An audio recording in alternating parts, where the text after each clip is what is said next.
भगवान, अल्लाह, खुदा, ईश आदि नाम एक ही शक्ति के हैं। वो कैसा है, कहां है, कैसे मिलता है, किसने देखा है? ये प्रश्नवाचक चिन्ह पूर्ण रूप से हटाने के लिए अवश्य सुनिए जगत गुरु तत्वदर्शी संत रामपाल जी महाराज के अमृत वचन, सर्व पवित्र धर्मों के पवित्र शास्त्रों के आधार पर। सत साहिब दर्शकों, आज भी बहुत सी महिलाएं ऐसी हैं जो काफी कठिन परेशानियों का सामना कर रही हैं, जिसका हल पाने के लिए वो विज्ञान से लेकर भगवान तक को तलाशती हैं कि कोई तो उन्हें सुख प्रदान करे। ऐसी ही महिला की दुखद जीवन यात्रा से आज हम आपको रूबरू करवाने जा रहे हैं। इनसे मिलिए। ये हैं महाराष्ट्र से ज्योति जी। इनको माइग्रेन की समस्या थी और इनके जीवन में सुख नाम की चीज नहीं थी, और सबसे बड़ा दुख था कि इनका 4 बार गर्भपात हो चुका था। कोई संतान नहीं थी। इनकी हर दिवाली, हर त्योहार खुशियों की बजाय रोने में निकलता था। देवी देवताओं की खूब पूजा साधना की और व्रत भी रखे, परंतु कोई लाभ नहीं हुआ। कहते हैं पूर्ण परमात्मा वो शक्ति है जो अंधे को आंख, निर्धन को माया, बांझन को पुत्र और कोढ़ी को काया देती है। उसी परम शक्ति ने इन्हें 2 संतान बख्शी। 3 जून 2012 का वो शुभ दिन, या यूं कहे ज्योति जी की जिंदगी बदल देने वाला पल, जब इन्हें मिली तत्वदर्शी संत रामपाल जी महाराज जी की शरण। संत रामपाल जी महाराज जी से नाम उपदेश लेने के पश्चात इनके साथ अद्भुत चमत्कार हुए। इनकी माइग्रेन की समस्या दूर हुई, एक्सीडेंट से बचाव हुआ और नया जीवन दान मिला। साथ ही इनके पति की नशे की बुरी लत भी संत रामपाल जी महाराज जी की असीम कृपा से छूट गई। जानिए कैसे दुखमय से सुखमय जीवन में परिवर्तित हुई इनकी जीवन की कहानी। सुनिए ज्योति जी की अपनी जुबानी। जी नमस्कार। नमस्कार सर जी। क्या नाम है जी आपका? मेरा नाम है ज्योति विजय परदेसी।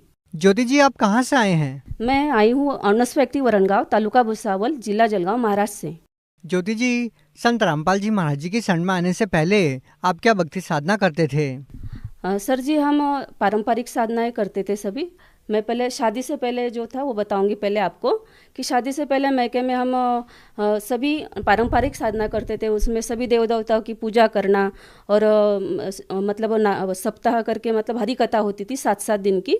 तो उस कथाओं में जाके हम हमारे जो गुरुजी बनाए हुए थे तो वहाँ पे 7-7 दिन रुक के पूरी सेवा करते थे। उसके बाद मतलब हमारे यहाँ संतों का आना जाना भी रहता था। तो पूरी श्रद्धा से हम मतलब सारा व्रत रखना, एकादशी का व्रत रखना, सोमवार का व्रत रखना, हर दिन मतलब संडे को छोड़ के ऐसा कोई दिन नहीं था कि मैं मतलब व्रत नहीं रखती थी और कोई पूजा नहीं करती थी। हर दिन मेरा पूजा भक्ति भाव से ही रहता था। ज्योति जी, आपने बताया कि आपने अपने जीवन में इतनी श्रद्धा और आस्था के साथ भक्ति की और आप संतों की शरण में भी गए हैं, उनके सत्संग भी सुने हैं। तो हम आपसे जानना चाहेंगे कि इतना सब करने के बाद आप संत रामपाल जी महाराज जी की शरण में क्यों गए? हम मतलब इतनी भक्ति भाव से हम करते थे, फिर भी हमने मतलब जो दुख झेले हैं तो इसका कोई अंत नहीं रहता, मतलब नहीं था। और आपको हम बताएंगे भी कि मैं इतनी भक्ति भाव से सभी देव देवताओं की भक्ति करती थी, फिर भी ये दुख मुझे क्यों आते थे, ये बार बार प्रश्न मेरे मन में उठता था। पहला मेरा दुख था कि सबसे मतलब शादी के बाद का जो दुख होता है, शादी करके मैं उस घर में जैसे ही आई तो उस दिन से मतलब बच्चा जो मतलब हो रहता है होना, तो मेरे गर्भ रहता था और गर्भ रहने के बाद 9 महीने का बच्चा होता भी था और एक दिन बच के मतलब वो मर जाता था। तो ऐसा मेरे साथ 4 बार हुआ। उसके बाद दूसरा दुख मेरा ये है कि माइग्रेन पेन की शिकायत थी मुझे कम से कम 5-6 साल। तो वो दर्द ऐसा होता था कि मतलब मेरा सर फट जाएगा ऐसे लगता था। मैं 3-3 गोलियां खाती फिर भी मेरा सर दर्द बंद नहीं होता था। इससे मतलब बहुत भयानक दर्द होता था और किसी से मैं बात भी नहीं कर पाती थी उस सर दर्द के कारण। और ऐसे लगता था कि पड़े रहो, और हर दिन का मेरा था, ऐसे नहीं कि एक दिन सर दर्द हो गया। तो रोज़ मैं कम से कम निमोस्लाइड जो था 3-3 गोली खा के भी मेरा बंद नहीं होता था। तो इस दर्द से भी मैं बहुत परेशान थी। आपने संत रामपाल जी महाराज जी से नाम दीक्षा कब ली? मैंने संत रामपाल जी महाराज जी से नाम दीक्षा 3/6/2012 में ली है। संत रामपाल जी महाराज से नाम दीक्षा लेने के बाद आपको क्या क्या लाभ मिले? उसके बाद मुझे जो लाभ मिले हैं पर संत रामपाल जी महाराज जी के दया से, उसमें सबसे पहला मेरा लाभ मैं आपको बताऊंगी, और वो सिर्फ सत्संग सुनने से ही जो लाभ हुआ है वो मैं आपको गिनाऊंगी। तो हमारी सासू माँ जो है, उबला हुआ पानी जैसे उनका पड़ता है और उसके बाद जैसे इंसान जल जाता है, तो वैसे उनकी स्किन मतलब जल गई थी और ऐसे छिलके अंदर से भी निकल रहे थे और बाहर से भी। तो संत रामपाल जी महाराज के जैसे हम मतलब बुक एक मंगाई थी और बुक हमारे घर में थी। तो सबसे पहले हमने उनको हमारे प्रॉपर डॉक्टर को दिखाया था।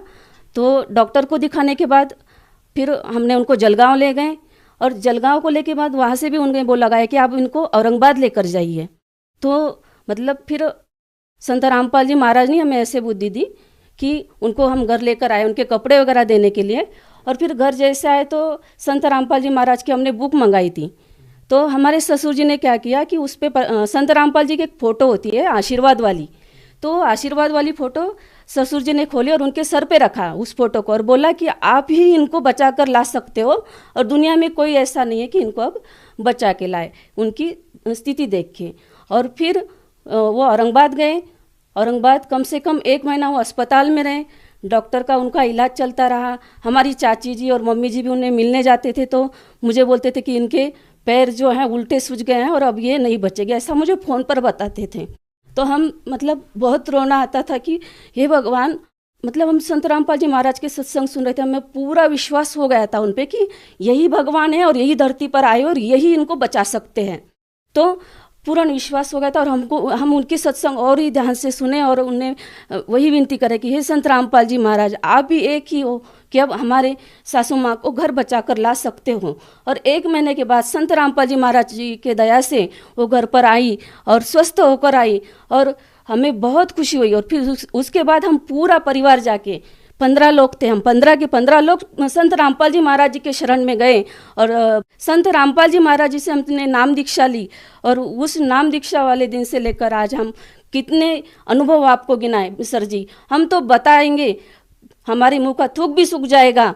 तो आप इतना मतलब इतने पल पल अनुभव देते हैं संत रामपाल जी महाराज जी हमको। दूसरा लाभ हम आपसे गिनाएंगे कि जैसे मुझे जो गर्भपात होता था तो कम से कम ऐसा मेरे साथ 4 बार हुआ है।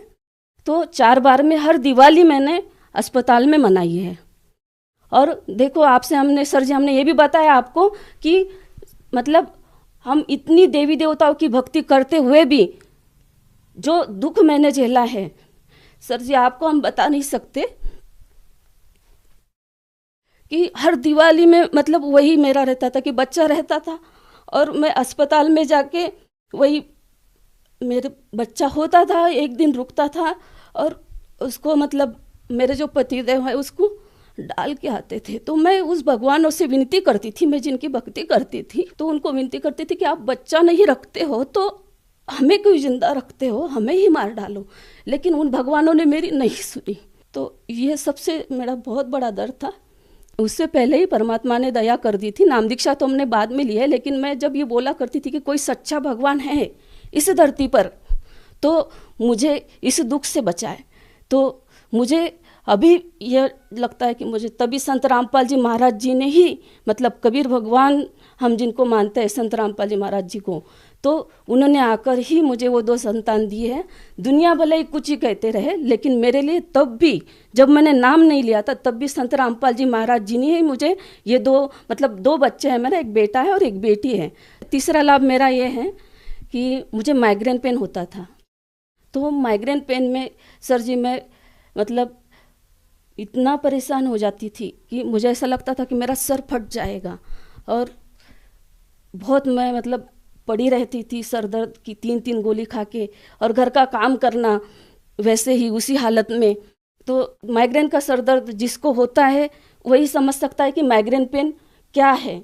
तो संत रामपाल जी महाराज जी से नाम दीक्षा लेने के बाद मेरा माइग्रेन पेन कहाँ गया ये मुझे पता भी नहीं चला। संत रामपाल जी महाराज जी से मेरे पर बहुत ही दया की है। लेकिन क्या इसके पहले आपने किसी डॉक्टर को भी दिखाया? बहुत डॉक्टरों को दिखाया मैंने। कहाँ दिखाया? मैंने जलगांव में दिखाया, मैंने भुसावल में दिखाया। हमारे प्रॉपर जो हॉर्नस फैक्ट्री के डॉक्टर हैं इनकी भी दवाई खाते रहे, लेकिन मुझे किसी दवाई से आराम नहीं पड़ता था। बस डॉक्टर यही बोलते थे कि आप दवाई खाओ, यही आपका इलाज है। 3 गोली खाने के बाद भी मुझे जब नहीं आराम पड़ता था तो मैं इंजेक्शन लेने से भी मेरा सर दर्द बंद नहीं होता था। मुझे जैसे अभी और भी एक लाभ है मेरा, हम ऐसे जा रहे थे गाड़ी से, तो मतलब रात के समय था और किसी काम से हम जा रहे थे, तो उस समय क्या हुआ कि हम दोनों ही साथ में चल रहे थे देर रात, तो दोनों को ही नींद आ गई, हमको दोनों ही सो गए।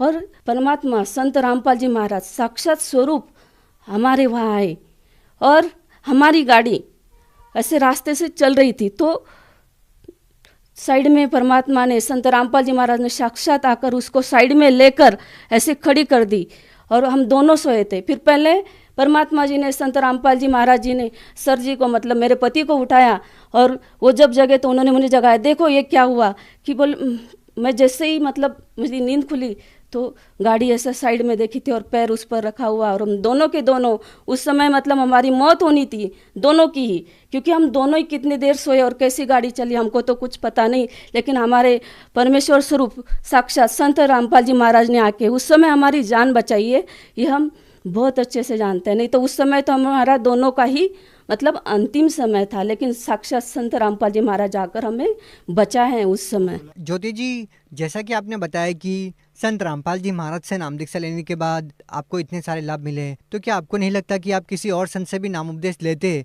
तो आपको इस तरह के लाभ मिल सकते थे? बिल्कुल सही बोला आपने, लेकिन हम पहले ही बहुत सारे संतों के शरण में, क्योंकि बचपन से ही दासी मतलब बचपन से ही सभी संतों, गली गली के संतों से, आचार्यों से हमारे घर में आना जाना रहता था। तो हमारे यहाँ आचार्य, शंकराचार्य, ये सभी आते रहते थे और हम इनकी सेवा करते थे। इससे हमें कोई लाभ हुआ ही नहीं। इसलिए हम संत रामपाल जी महाराज जी से नाम दीक्षा लेने के बाद क्यों लाभ हो सकता है, क्योंकि संत रामपाल जी महाराज जी जो भक्ति बताते हैं सभी शास्त्रों अनुसार भक्ति बताते हैं और इससे लाभ होते हैं। ज्योति जी, हम आपसे जानना चाहेंगे कि आपने बताया कि आपके पति पहले बहुत नशा करते थे और वो चाहकर भी नहीं छोड़ पा रहे थे, तो आपके पति ने नशा कैसे छोड़ दिया? ये तो संत रामपाल जी साक्षात धरती पर भगवान आए और इनके आशीर्वाद और कृपा से और इन जो भक्ति विधि देते हैं, इन्हीं के भक्ति, सही भक्ति विधि से, शास्त्र युक्त भक्ति विधि से ही इनका नशा छूटा। नहीं तो मुश्किल था मेरा जीना तो मुश्किल ही था, लेकिन मेरे पति पता नहीं आज मेरे पास होते कि नहीं होते। तो ये तो संत रामपाल जी महाराज जी की ही कृपा है कि आज मेरे पति, मेरे बच्चे और हम सब परिवार सिर्फ संत रामपाल जी महाराज जी के आशीर्वाद से ही सुखी है। और संत रामपाल जी महाराज की सद्भक्ति से ही सब लाभ हो सकते हैं। नशा तो क्या, परमात्मा संत रामपाल जी महाराज सभी मतलब कैंसर जैसा रोग जो कि डॉक्टर बोल देता है कि भाई पेशेंट को घर को लेके जाओ, हमने खुद देखा है, ऐसे हुआ है हमारे सामने कि उसको भी ठीक कर सकते हैं। तो नशा तो परमात्मा संत रामपाल जी महाराज जी के सामने कुछ नहीं, ये तो सब कुछ कर सकते हैं। आप भगत समाज को क्या संदेश देना चाहते हैं?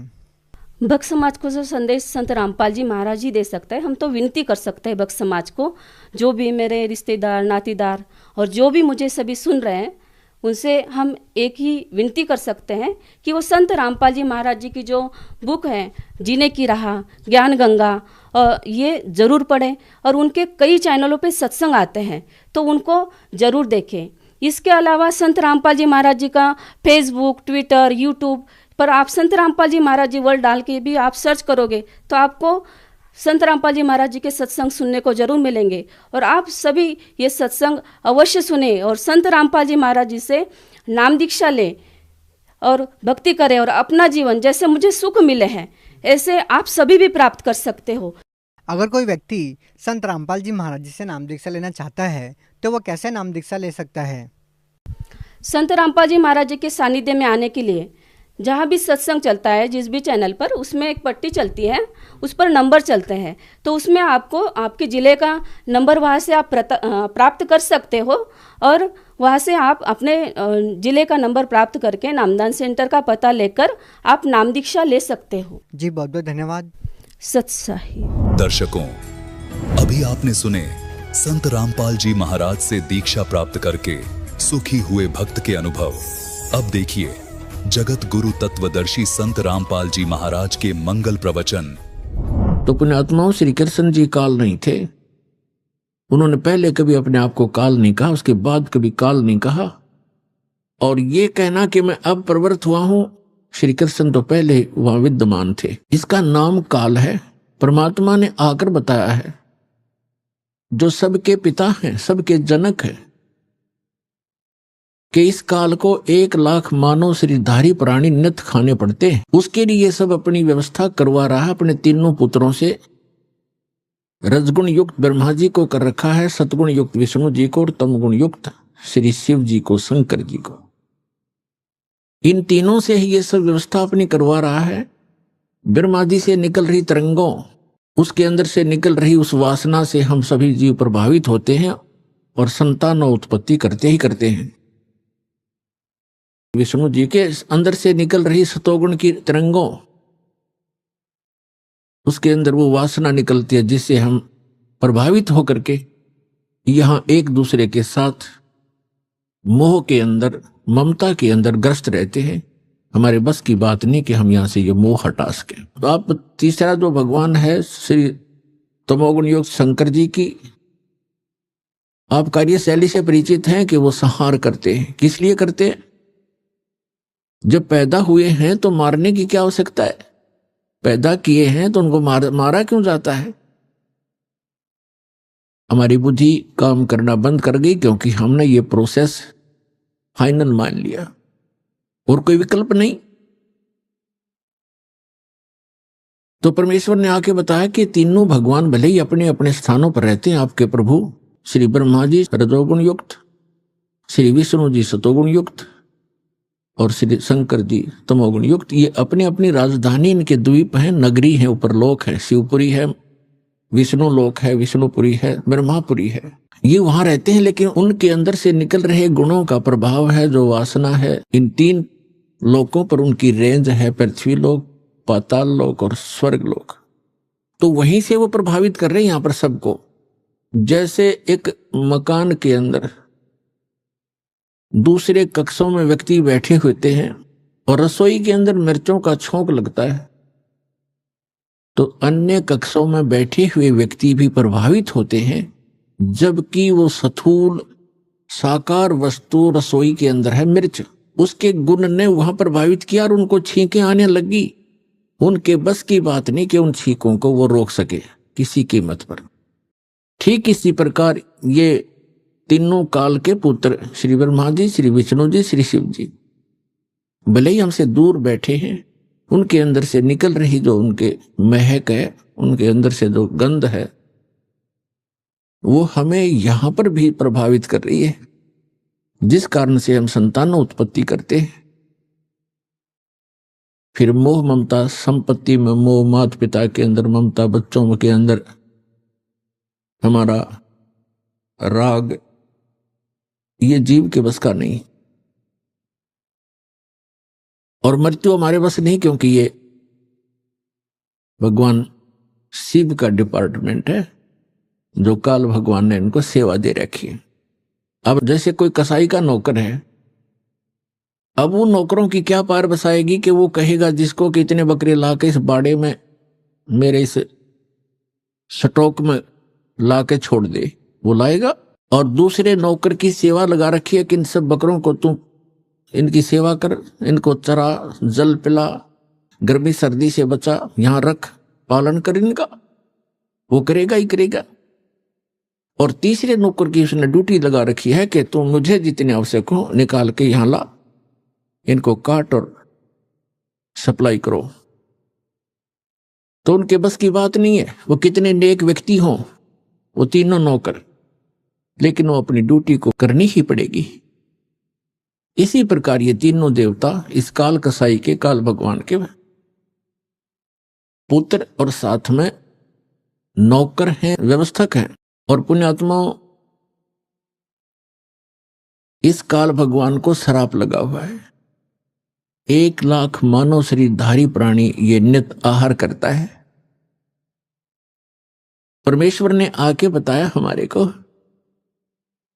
जैसे परमेश्वर चारों युगों में आते हैं, और जो ये सत्संग चल रहा है ये उसी उपलक्ष्य में है कि ये वो शुभ दिन है जिस दिन परमात्मा ने हमारे ऊपर दया करी। कलयुग के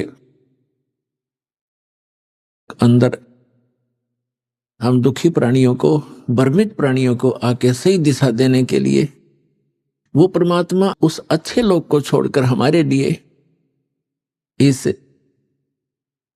काल के लोक में आए, कसाई के बाड़े में आए, कसाई के लोक में आए और हमारे को यथार्थ ज्ञान देने की चेष्टा की। लेकिन हमने परमात्मा के उस ज्ञान को स्वीकार नहीं किया, क्योंकि हमारे धर्म गुरु काल से प्रभावित हैं, प्रेरित हैं।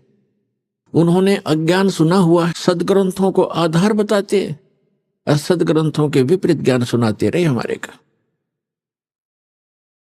तो वो परमात्मा यहां आते रहते हैं और ये उसी उपलक्ष्य में समागम चल रहा है। सतगुरु आए दया करी, ऐसे दीन दयाल, बंदी छोड़ वृद्धतास कहा, जठरगनी प्रतिपाल। सतगुरु आए दया करी, परमात्मा सतगुरु रूप में आए,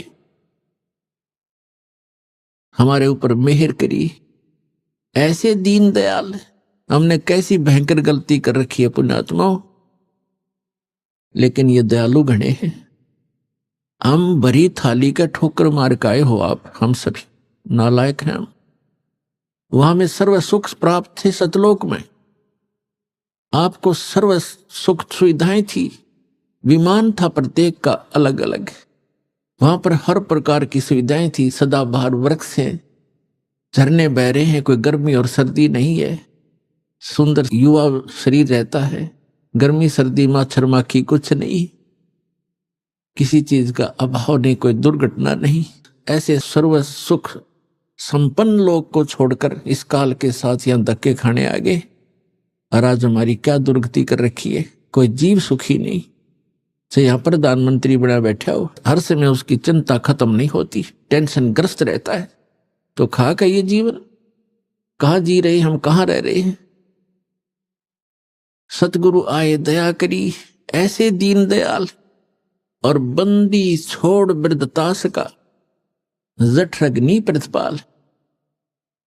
बंदी छोड़ माने इस काल की बंद से हम बंदी हैं, कैदी हैं, काल के कैदी हैं, और हम कर्मानुसार अपने दुख या भोग रहे हैं, क्योंकि कैद में किए हुए कर्म का ही दंड भोग रहा होता है। तो समर्थ आकर के हमें काल के जाल से छुड़वाकर सतलोक ले जाते हैं, अमरलोक ले जाते हैं। इसलिए वो बंदी छोड़ खाते हैं। अमर करूं सतलोक पठाऊं, ताते बंदी छोड़ कहाऊं। कहते हैं अमर करूं, सदा के लिए ऐसे स्थान पर भेज दूंगा तुम्हें जहां आपकी कभी मृत्यु नहीं होगी। गीता अध्याय नंबर 15 के श्लोक नंबर 1 से 4 में प्रमाण है कि उल्टा लटका हुआ संसार रूपी वृक्ष समझो, इसके ऊपर को मूल है, नीचे को तीनों गुण रजगुण ब्रह्मा सदगुण विष्णु रूपी शाखाएं हैं। और जो संत इसके सभी विभाग बता देता है अलग अलग करके, स वेदविद, वो वेद के तात्पर्य को जानने वाला है, वो तत्वदर्शी संत है। और ये भूमिका परमात्मा ही कर सकता है तत्वदर्शी संत की, और कर नहीं सकते। तत्व का अर्थ है पूर्ण रूप से सत्य ज्ञान आधार से जो ज्ञान प्रचार करता है वो तत्वदर्शी होता है। यहां के ब्रह्मा जी को मालूम नहीं, कहता है मैं पता नहीं कहां से उत्पन्न हो गया और कौन मेरे जनक हैं। तो ब्रह्मा जी से ही ज्ञान आगे सबको प्राप्त है, इंक्लूडिंग विष्णु और शिव जी तक, उसी से ज्ञान प्राप्त है। तो उसके बाद कितने ऋषि महर्षि अपनी चतुरता दिखाते रहे, वो तत्वदर्शी कैसे हो सकते हैं। वो परमात्मा की एक प्रश्न का उत्तर नहीं दे पाए आज तक। सतयुग से लेकर कलयुग तक परमात्मा चारों युगों में आते रहे और यहाँ ज्ञान प्रचार करते रहे। प्रश्न किया करते हमारे धर्मगुरुओं से कि कौन ब्रह्मा का पिता है, कौन विष्णु की माँ, और शंकर का दादा कौन है, पंडित जी दो बताओ। ये ज्ञान का उत्तर ना देकर के उनके साथ झगड़ा ठाना करते थे और इनको अजर अमर अविनाशी इनका कोई जनक नहीं, सर्वेश्वर है, महेश्वर है, कालज्य है, मृत्युंजय है, ऐसे कहकर ये हमें भ्रमित किया करते थे। तो परमात्मा हमारे को यहाँ से काल के जाल से निकालने के लिए आते हैं, कहते हैं अमर करो सतलोक पठाऊं, ताते बंदी छोड़ कहाऊं। कर्मों के बंधन से हम यहाँ बंधे हुए हैं, हमारे इन बंधन को काटकर भगवान हमें मुक्त कराता है। तो तत्वदर्शी संत की भूमिका करने के लिए वो परमात्मा स्वयं ही आते हैं। और गरीबदास जी कहते हैं सतगुरु आए दया करी ऐसे दीन दयाल, बंदी छोड़ वृद्ध तास का जट से नहीं प्रतिपाल। तो गीता अध्याय नंबर 15 के श्लोक नंबर 1 से 4 में ये स्पष्ट किया, परमात्मा ने बताया है कि सभी विभाग बताए संसार रूपी वृक्ष के, कि अक्षर पुरुष एक पेड़ है, सरपुरुष वा की डार, इसको निरंजन ज्योति निरंजन भी कहते हैं। अक्षर पुरुष एक पेड़ है, सरपुरुष वा की डार, और तीनों देवा शाखा हैं ये पात रूप संसार। जैसे पेड़ कौन सा होता है, जो पृथ्वी से बाहर दिखाई देता है, अंदर का जो जड़ें होती है, मूल हैं, वो गुप्त होती हैं, प्रोक्ष होती हैं, वो अव्यक्त होती हैं, वो दिखाई नहीं देती। तो मूल स्वयं परमात्मा ही थे कबीर भगवान, अमर पुरुष, सत्य पुरुष, परम अक्षर ब्रह्म है वो। और उसके बाहर जो दिखाई देता उसके विषय में उन्होंने बताया कि अक्षर पुरुष ये तना समझो, और सरपुरुष वा की डार, जो मोटी डार निकलती है उसको ब्रह्म समझो, और तीनों देवा शाखा हैं, डार के आगे 3 शाखा समझो, ये रजगुण ब्रह्मा सदगुण विष्णु तप गुण शिव जी जान। परमात्मा ने बताया था अक्षर पुरुष एक पेड़ है, ये पृथ्वी से बाहर जो दिखाई देता है, इसके विषय में परमात्मा ने जानकारी दी है कि अक्षर पुरुष ये तना जो है ये तो अक्षर पुरुष है, और सरपुरुष वा की डार, और तीनों देवा शाखा हैं ये पात रूप संसार। ये तना तो अक्षर पुरुष है, ये सरपुरुष वा की डार, और तीनों देवा शाखा हैं ये हम यहाँ हैं, ये पात रूप संसार। अब जड़ कौन है ये बताने के लिए इस दास को भेजा है कि ये परम अक्षर ब्रह्म है जो सबका पालन करता है, जो गुप्त है, प्रोक्ष है, पृथ्वी के अंदर समझो, यानी ऊपर के लोक हैं, सतलोक, अलखलोक, अगमलोक, अकह लोक, ये इससे ऊपर ऊपर का पोर्शन नीचे का। और ये है कौन? अनंत कोट ब्रह्मांड का एक रति नहीं भारे, सतगुरु पुरुष कबीरे हैं ये कुल के सिरजनहारे। हम सुल्तानी नानक तारे दादू को उपदेश दिया, जात जुलाहा भेद न पाया ये काशी माहे कबीर हुआ। तो ये है वो संसार रूपी वृक्ष। श्रीमद् भगवत गीता अध्याय नंबर 15 के श्लोक 1 से 4 का वर्णन है। ये निष्कर्ष है इसका कि उल्टा लटका हुआ संसार रूपी वृक्ष है अर्जुन, ऊपर को जड़ नीचे को शाखा। गीता ज्ञानदाता ने केवल इतनी जानकारी दी है, ऊपर को जड़ और नीचे को तीनों गुण रूपी शाखा वाला ये एक संसार रूपी वृक्ष है, पीपल का समझो, अविनाशी वृक्ष है। ऊर्ध्व मूलम अध शाखम अश्वत्थम प्राहु अव्यम छंदासी यस्य पर्णानि यह तम वेद स वेदवित। इसके सभी छंद, सभी विभाग जो जानता है, पत्तों समेत इसके सब छंद हैं। ऊपर को जड़ और नीचे को शाखा वाला ये संसार रूपी पीपल का अविनाशी वृक्ष समझो। इसके पत्ते आदि सभी छंद हैं, और जो इन सभी विभागों को जानता है, सब न्यारे न्यारे बताता है, स वेदवित, वो तत्वदर्शी संत है। तो श्रीमद् भगवद गीता के इस अध्याय 15 के श्लोक 1 में जो वर्णन है कि वो वेदविद, वो तत्वदर्शी संत सतगुरु होगा, वो कौन है? जिसने ये वाणी बोली है अपने सुख संवेद में, सच्चिदानंद घन ब्रह्म ने उस तत्व ज्ञान में बोला है। तो वो सतगुरु भी वही है। तुम साहेब तुम संत हो, तुम सतगुरु तुम हंस, गरीब दास तुम्हारे रूप बिना और न दूजा अंश। तुम साहेब तुम संत हो और तुम ही सतगुरु, सच्चा ज्ञान देने वाले अध्यात्म मार्ग का यह सर्व ज्ञान, और आप ही हंस हो, तुम ही सच्चे भक्त रूप में भी आप ही एक भूमिका करें। तो यहां बताया है कि उस परमेश्वर ने बताया अक्षर पुरुष एक पेड़ है, सरपुरुष वा की डार, और तीनों देवा शाखा है ये पात रूप संसार। श्रीमद् भगवत गीता अध्याय नंबर 15 के श्लोक नंबर 1 से 4 का निष्कर्ष है, ये ऊपर को जड़ और नीचे को तीनों गुण रूपी शाखा वाला संसार रूपी पीपल का वृक्ष अविनाशी जानो, और जो संत इसके सभी विभागों को जानता है वह तत्वदर्शी संत है और उसके पास तत्व ज्ञान है। श्रीमद् भगवत गीता अध्याय नंबर 4 के श्लोक 32 में स्पष्ट किया है, सच्चिदानंद घन अपने मुख कमल से यथार्थ ज्ञान तत्व ज्ञान बोलता है। जो परमेश्वर के मुख कमल से उच्चरित वाणी होती है वो तत्व ज्ञान है। उसके अंदर आध्यात्मिक यज्ञों का यानी आध्यात्मिक अनुष्ठानों का विस्तृत विवरण होता है और उसको जानने के बाद फिर सभी कर्मों से सभी पापों से मुक्त प्राणी हो जाता है। वो तत्व ज्ञान स्वयं परमात्मा अपने मुख कमल से ब्रह्मणे मुखे, अपने मुख कमल से बोलकर वो वाणी उच्चारण करता है। सच्चिदानंद घन ब्रह्म की वाणी में विस्तार से कहे गए हैं वो तत्व ज्ञान है। चौथे अध्याय के 34वें श्लोक में कहा है कि अर्जुन उस तत्व ज्ञान को जो गीता ज्ञान से अन्य है, उस तत्व ज्ञान को तत्वदर्शी संतों के पास जाकर समझ, उनको दंडवत प्रणाम करने से, कपट छोड़कर उनकी सेवा करने से, सरलता पूर्वक प्रसन्न करने से वो तत्वदर्शी संत तुझे तत्व ज्ञान का उपदेश करेंगे।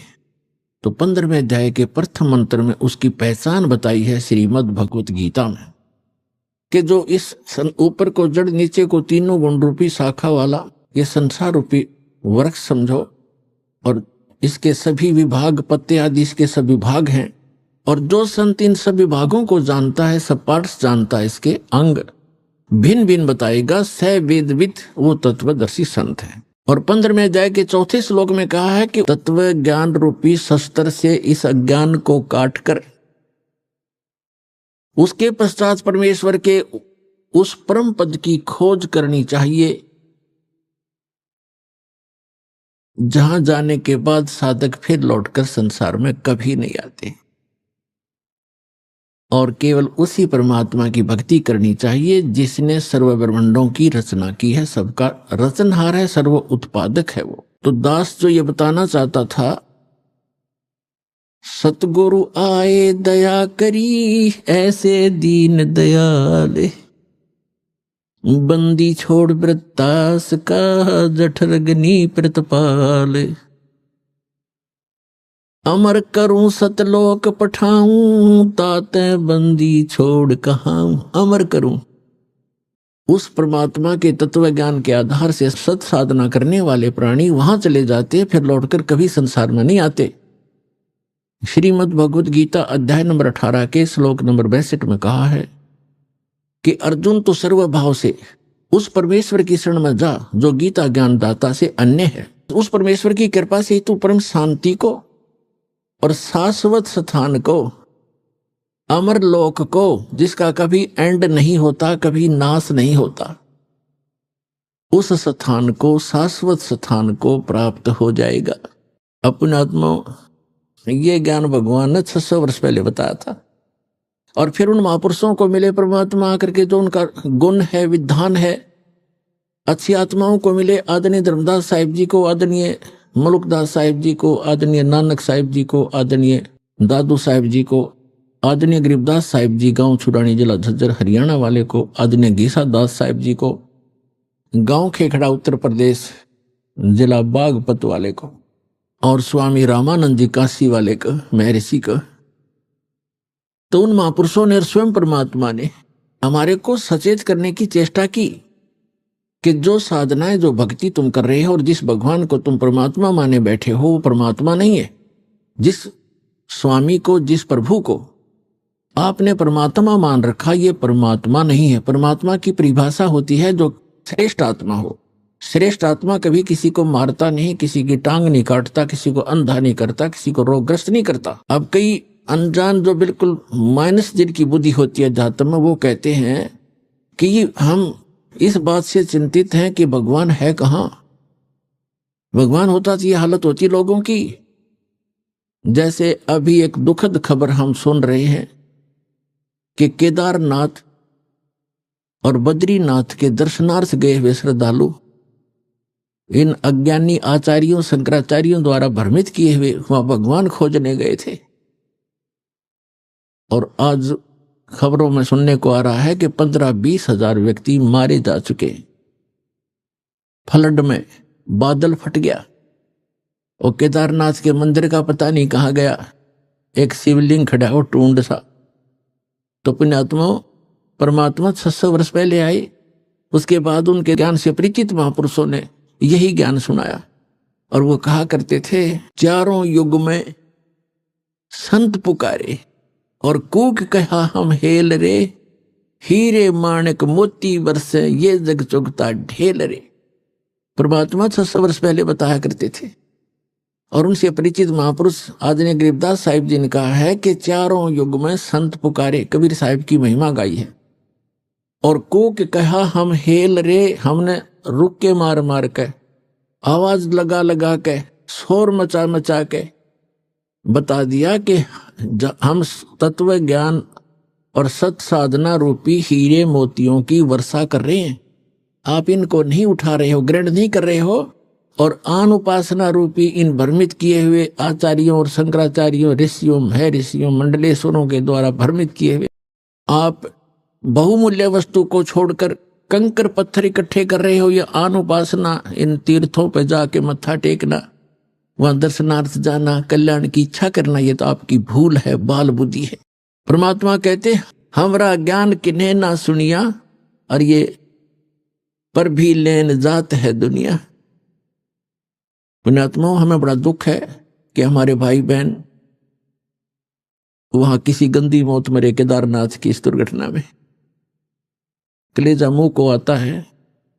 हमारी ही दशा ऐसी हो रही है उनकी इस दीनता को देखकर। कोई भूखा मर के अचानक बैठे हैं, धर्मशालाएं बह गई है, कोई सो रहा था, कोई भगवान के गुण गा रहा था, आज उनका पता नहीं कहां चले गए। तो पुण्यात्माओं, जिनके वो सदस्य मरे होंगे उनकी क्या हालत होगी। तो कैसा है ये लोग। यहां संतों ने, महापुरुषों ने बताया है, नानक साहिब जी कहते ना जाने काल की कर डारे, और किस विध ढल जा पासावे, और जिनाते सरते मौत खुड़क दी उन्हानु केड़ा हासावे। तो पुण्यात्मा परमात्मा स्वयं आकर के हमें ज्ञान सुनाया करते थे। इन अज्ञानी गुरुओं ने काल प्रेरित होकर अपने स्वार्थवश हमारे तक यथार्थ ज्ञान भगवान का दिया हुआ आने नहीं दिया। और कबीर साहब दुलाहा एक धानक, एक निर्धन व्यक्ति, और फिर लास्ट में एक कवि, और ज्यादा ही किसी ने उपमा दी तो एक भक्त कहकर उनकी फाइल को क्लोज कर रखा था, उनकी हिस्ट्री बंद कर दी थी, लाल को कूड़े के ढेर में डाल दिया था। इस दास को पारखू बनाया, जौहरी बनाया। इस दास ने उस लाल की परख की और ढंडोरा पीटा, अनाउंसमेंट करनी शुरू कर दी कि ये लाल है जिसको तुम पत्थर मान रहे हो और जिनको तुम हीरे मोती समझते हो, वो कौड़ी है, वो बहुमूल्य नहीं है। इस प्रचार के लिए, अपने भाई बहनों तक ये सत्य संदेश पहुंचाने के लिए दास ने और दास के साथ पहले समय से लगे हुए मेरे बच्चे और बेटियों ने बहुत कुछ कठिनाइयों का सामना अवश्य करना पड़ा। जेलों में जाना पड़ा, जगह जगह इन नकली लोगों ने, झूठों ने हमारे ऊपर झूठे मुकदमे भी बनवाए बच्चों के ऊपर। लेकिन हमें पता लग गया है कि वो अनजानपने में ये सब कुछ कर रहे हैं। जिस दिन उनको भी ये ज्ञान होगा, वो भी उसी भगवान के बच्चे हैं और वो हमारे साथ हो जाएंगे, उनका कल्याण हो जाएगा। हमारा उद्देश्य किसी की भावनाओं को ठेस पहुंचाना नहीं, हमारा उद्देश्य उनको सही दिशा देना है कि जिससे आपका भी, आपके परिवार का भी, और आपके जो इस गलत साधना करके चले गए, मृत्यु को प्राप्त आज प्रेत पितर बने हुए, उनका भी उद्धार हो जाएगा। इस साधना से जो दास बताता है। अब जैसे भावनाओं को ठेस पहुंचाने की बात जो ये मूर्ख लोग करते हैं, जो स्वार्थी करते हैं, जनता को भ्रमित करते हैं कि हमारी भावनाओं को ठेस पहुंचा दिया। इन मंदिर मस्जिदों, गुरुद्वारों और चर्चों की पूजा को ठीक नहीं बताया। मंदिरों में जाने को गलत बताते हैं, मूर्ति की पूजा गलत बताते हैं, केदारनाथ, अमरनाथ, इन धामों और तीर्थों पर जाने को गलत बताते हैं। ये हमारी भावनाओं को ठेस पहुंचाते हैं। पुण्यात्मा, भावनाओं को ठेस नहीं पहुंचाया जाता। यदि किसी के पास यथार्थ ज्ञान है और उस ज्ञान के आधार से कोई ज्ञान बताता है, वो तो ऐसा है जैसे बच्चे होते हैं, छोटे छोटे बच्चे। अग्नि जल रही होती है और बच्चा उस अग्नि की भट्ठी की तरफ चलता है और उसको कोई देख लेता है, बुद्धिमान व्यक्ति, कि ये बच्चे अग्नि की भट्ठी की तरफ जा रहे हैं, ये जल जाएंगे। उनको जाकर वो उठा लेता है और वो जाना चाहते हैं, उसको अच्छी वस्तु समझ के पकड़ना चाहते हैं और उसको उठा लेता है तो वो रोता भी है और कहता है मुझे छोड़ दे, इधर ही जाने दे। उसकी भावनाओं को वहां ठेस पहुंचाना अनिवार्य था। यदि उस भावनाओं को ठेस नहीं पहुंचाया जाता तो जल के मर जाता वो बालक। तो दास का प्रयत्न यही समझो कि यदि आप इसको भावनाओं को ठेस समझते हो तो ये इस प्रकार की भावना को ठेस पहुंचाना दास की मजबूरी होगी, क्योंकि दास इस मार्ग से परिचित हो चुका है। और जहां तक पार बसाओगी, आपको वहां नहीं जलने दूंगा उस आग के अंदर। अपने आत्मा परमात्मा आकर बताया करते थे कि जिन धामों की आप पूजा करने जाते हो, इन धामों की कुछ कम से कम तुम स्थापना देखो कैसी हुई है। इन तीर्थों की ये स्थापना कैसी हुई, और फिर ध्यान से सोचो, विचार करो। आज बालक नहीं हो, आप शिक्षित हो, उनके इतिहास, उनकी जीवनी हमारे पास उपलब्ध है। उनको पुनः विचार करके ग्रहण करो, उनको त्याग दो। देखो, जितने भी तीर्थ हैं, धाम हैं और जितने भी ये पवित्र स्थल हैं, आदरणीय हैं, ये आदरणीय यादगारें हैं, लेकिन वहां जाने से मोक्ष नहीं हो सकता। आपको बहुत बार बताया है, परमात्मा भी आकर स्वयं बताया करते थे और कहा करते थे कि इन धामों पर जाने से आपका मोक्ष नहीं, उल्टा पाप और जीवन नाशी आपका होता है। अभी आपने सुने संत रामपाल जी महाराज के मंगल प्रवचन। आइए अब सुनते हैं संत रामपाल जी महाराज से नाम दीक्षा लेकर सतभक्ति करके अद्भुत लाभ प्राप्त करने वाले अनुयायी के विचार।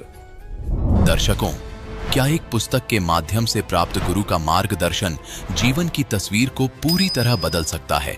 आज हम आपको मिलवाने जा रहे हैं इंदौर के रहने वाले मुकेश जी से। दरअसल मुकेश जी अपनी समस्याओं से इस कदर परेशान हो चुके थे कि एक समय इन्होंने आत्महत्या जैसा कठोर कदम उठाने का पक्का इरादा कर लिया था। पर इसी बीच इन्हें संत रामपाल जी महाराज द्वारा लिखित पुस्तक ज्ञान गंगा मिली।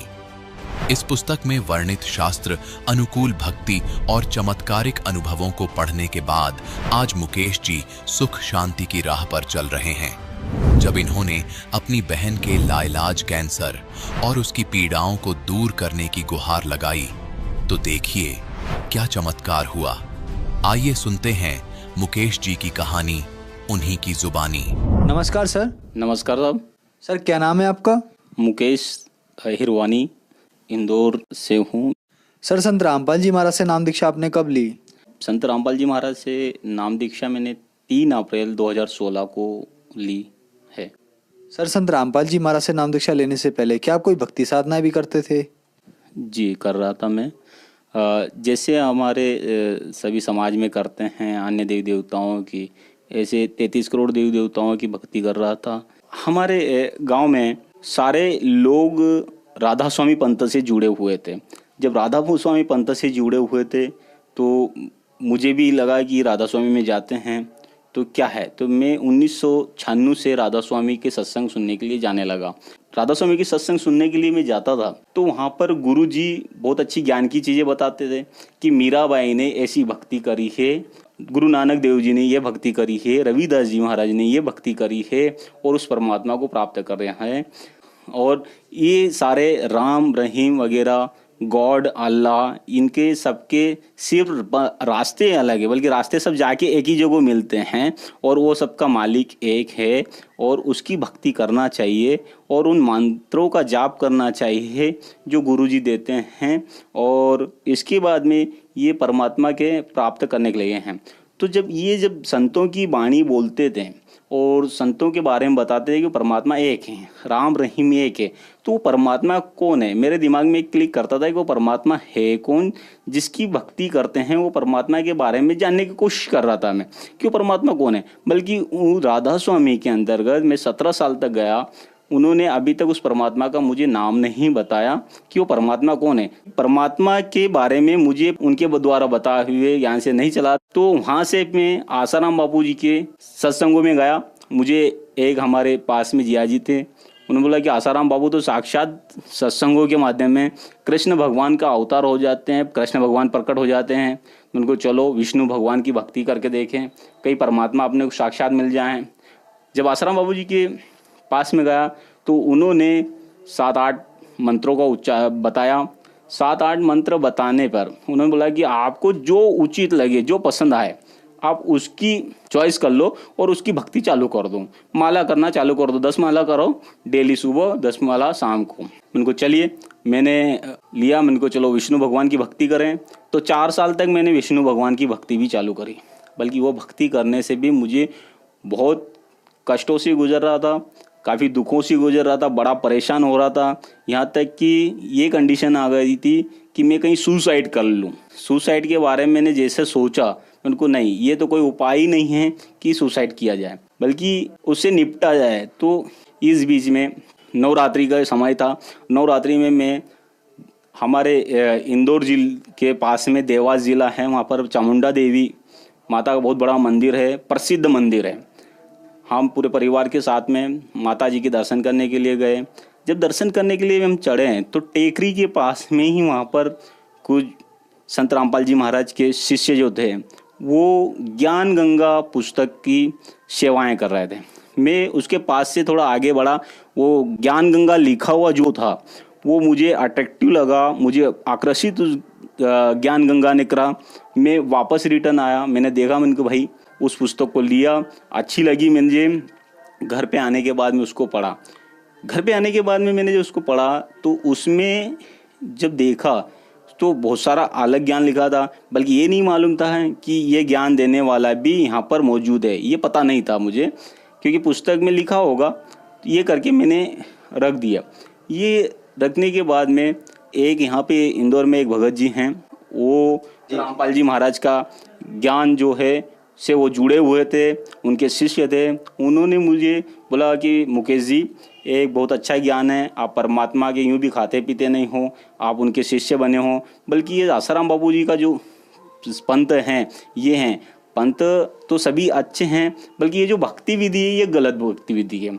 इस भक्ति विधि से मोक्ष नहीं मिलेगा, और अगर आपको मोक्ष लेना है, मोक्ष चाहिए, तो सही शास्त्रों के आधार पे आपको भक्ति करना पड़ेगी। तो मैंने क्या है, तो उन्होंने मुझे फिर वो ज्ञान गंगा पुस्तक दी।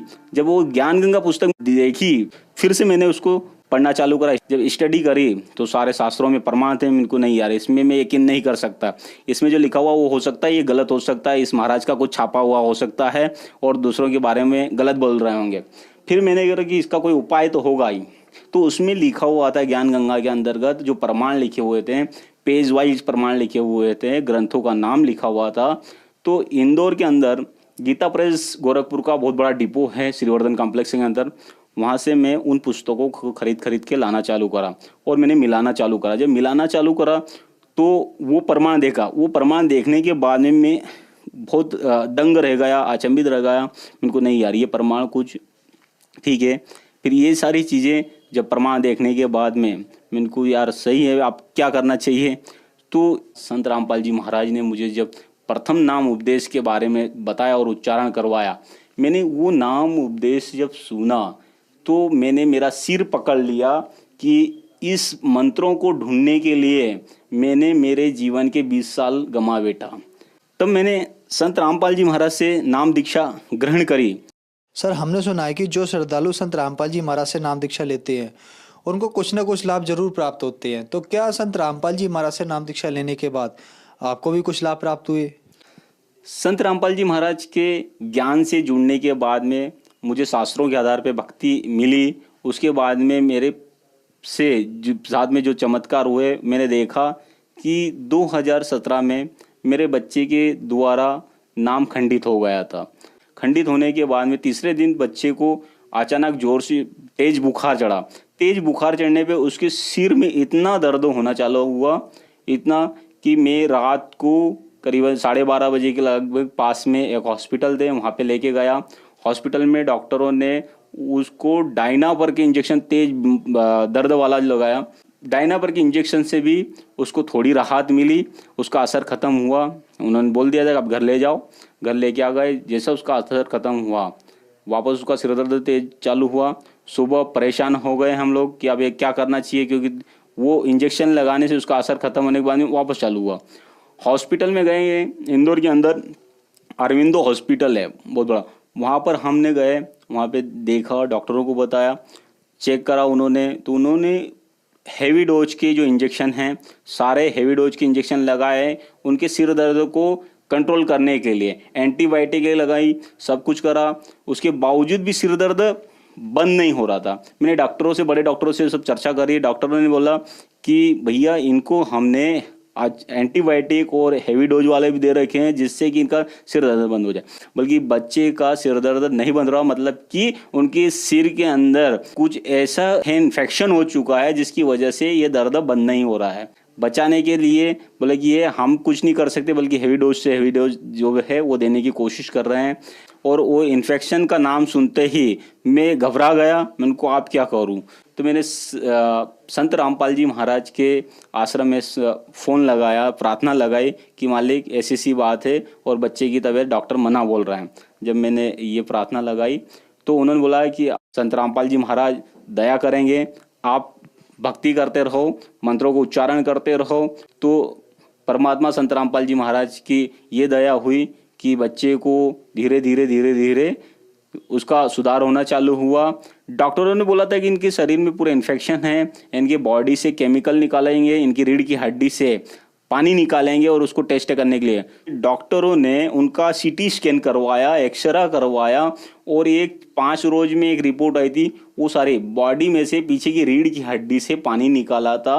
उन्होंने बोल दिया था कि इस बच्चे को हम पानी निकालने की हमारी कोई गारंटी नहीं रहेगी, इसको लकवा भी मार सकता है, इसको कुछ भी हो सकता है, कभी भी कुछ भी हो सकता है।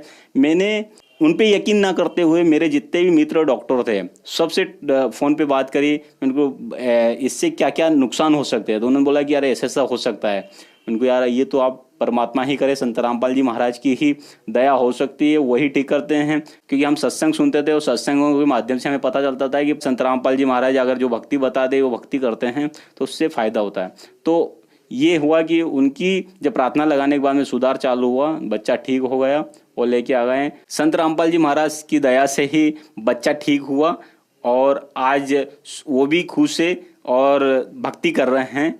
और दूसरा एक और चमत्कार अभी नया हुआ था, मेरी सिस्टर ने संत रामपाल जी महाराज से नाम दीक्षा ग्रहण करी। उन्होंने ग्रहण करने के बाद में उन्होंने ठीक से मर्यादा नहीं रखी, नाम खंडित कर लिया। नाम खंडित होने के बाद में उनको बहुत बड़ी गंभीर बीमारी, कैंसर की बीमारी हुई। ये मुझे नहीं पता चला। जब उनको ज़्यादा तकलीफ होने लगी और तकलीफ होने के बाद में उन्होंने सबसे पहले है मेरी पत्नी को बताया कि भाभी ऐसी ऐसी प्रॉब्लम है। उनको ये कब से है? बोले कि ये मुझे करीब 3 से 4 साल हो गए। मैंने को बहन बताना चाहिए, इतनी बड़ी बीमारी। मैंने को चलिए दिखाते हैं। मैंने मेरे पर्सनल डॉक्टर को दिखाया। डॉक्टर को दिखाने के बाद बोले मुकेश जी इसका अपने को एक बायोप्सी करवाना पड़ेगा। बायोप्सी एक जिससे इसका टेस्ट होता है और वो टेस्ट बाहर होके आते हैं। मैंने को चलिए ठीक है। मैंने को टेस्ट बोले 3,000 रुपये की ये रहेगी और ऑपरेशन का मिला के 4,000 रुपये लगेंगे। मैंने को चलिए ठीक है। उन्होंने एक फ़ीस निकाला, बायोप्सी के लिए पहुंचाया और जब उसकी रिपोर्ट आई तो पता चला है कि 3 ग्रेड का जो कैंसर है वो 3 ग्रेड का कैंसर क्रॉस हो चुका था और 4थे ग्रेड में लगने वाला था। उन्होंने बोला कि ये 4थे में आप ज़्यादा समय नहीं लगेगा। उनको 4थे की स्टेप होती कैसी है, चौथा हम कैसे पहचानेंगे कि चौथा है? बोला कि जब शरीर में कैंसर होता है, जगह जगह कैंसर की गांठें बनने लग जाती हैं, ब्लास्ट होने लग जाती है, ठीक है ना, और तकलीफ ज़्यादा बढ़ जाती है। समझ लीजिएगा ये चौथे ग्रेड का है। उन्होंने मुझे पूरी जानकारी दी, मैंने वो जानकारी मेरी बहन को नहीं बताई, क्योंकि मैं उनको उसको बताऊंगा तो और जिएगी कैसे वो। उनको ब्रेस्ट कैंसर का था, एक की जगह दूसरी जगह भी हो गई। उनके पूरे हाथ में, दाहिने हाथ में उनका इतना मोटा हाथ हो गया और उसे फट रहा था। ये सारी चीज़ें मैं देख रहा था, इनको आप ज़्यादा ही हो गई। संत रामपाल जी महाराज जी, उनके बहन आप शुद्धिकरण करवाओ। संत रामपाल जी महाराज से नाम दीक्षा लेके पुनः उपदेश करवा के शुद्धिकरण करवाया और उनको नाम दीक्षा दिला दी, भक्ति करवाई। धीरे धीरे ट्रीटमेंट चलता रहा। संत रामपाल जी महाराज के आश्रम में प्रार्थना करी और मालिक से बात ये करे कि आप भक्ति करो तो परमात्मा दया करेंगे, संत रामपाल जी महाराज दया करेंगे, परमात्मा दया करेंगे और आप भक्ति करते रहो। भक्ति करते करते उनको फिर सतनाम मिल गया 4 महीने के बाद में। तो उनको बहन को फिर हॉस्पिटल में लेके गए, डॉक्टरों को दिखाया। डॉक्टरों ने बोला कि इसको हमारे बस की बात नहीं है। बस की बात इसलिए नहीं कि इनको पूरा बॉडी में फैल चुका है कैंसर का, पूरा बॉडी में। ये जो दाहिना हाथ था, दाहिना हाथ भी इतना हो गया था और बोले कि हमारे वो बस का बात नहीं है, आप कुछ भी कर सकते हो, जो ट्रीटमेंट चल रहा है इसमें संतुष्टि रखना पड़ेगी।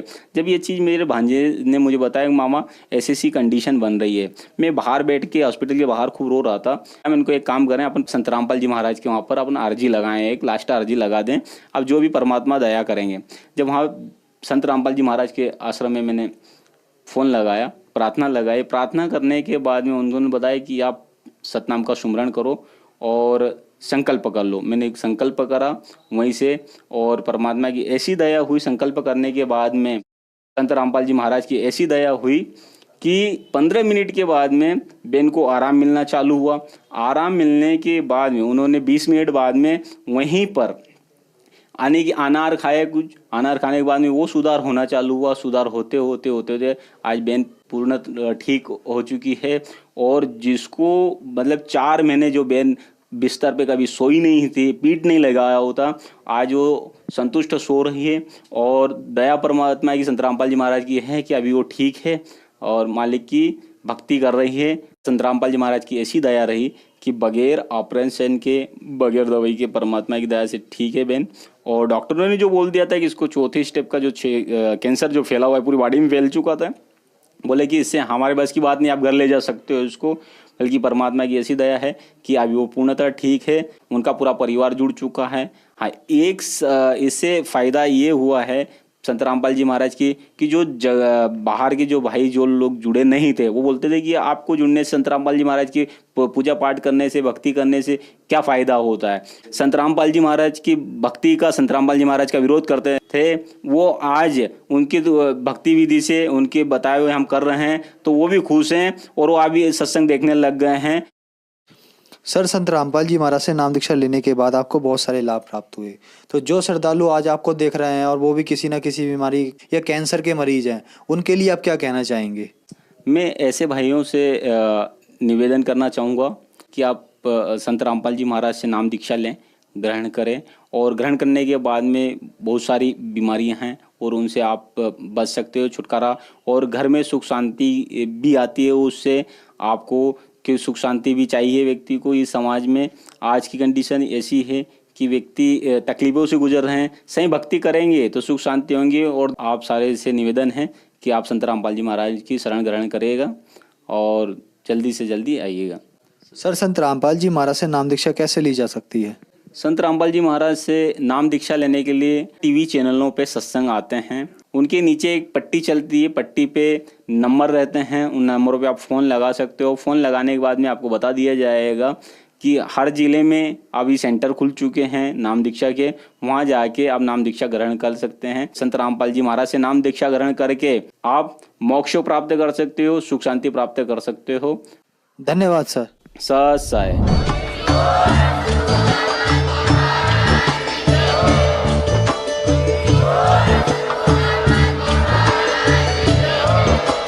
आप सुन रहे थे जगत गुरु तत्वदर्शी संत रामपाल जी महाराज जी के मंगल प्रवचन। अधिक जानकारी के लिए विजिट कीजिए हमारी वेबसाइट www.jagatgururampalji.org।